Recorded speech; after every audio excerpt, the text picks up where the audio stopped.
Your lawyer has suggested that you mediate your case and try to resolve the dispute with the other side through this negotiated resolution in the form of a mediation. What do you need to know about mediation? Well, typically in my experience, a mediation is a very good idea. I've settled over the years that I've been doing this many more cases through mediation than I have settled outside of a mediation.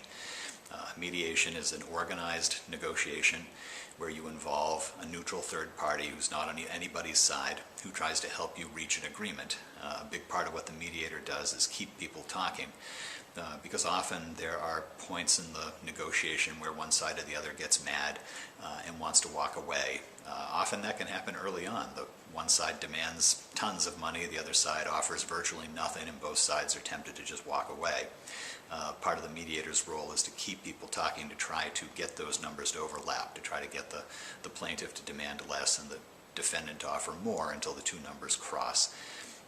The mediator will try to help process the two sides' issues.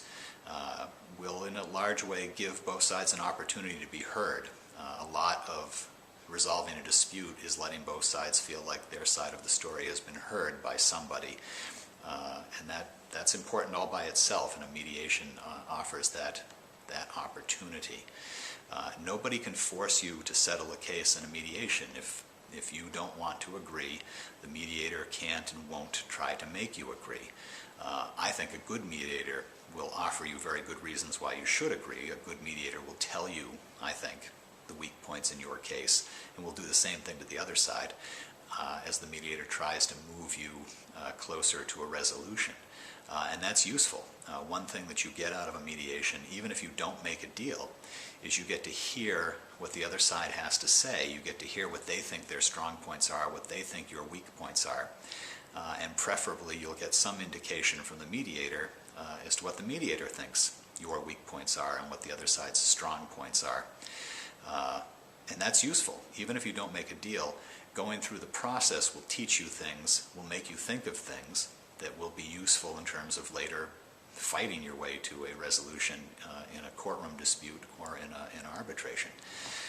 So I typically favor trying to mediate a case. One of the things to think about is whether you should do it earlier or later. If you think you really do have a legitimate shot at settling the case early on without spending a lot of money on the litigation, that's usually a good thing. But sometimes it can't be done until you have done enough work talking to witnesses, taking depositions, doing the written discovery to understand your case well enough to know what you should settle for. There's an old saying that you can't settle a case until you're ready to try it.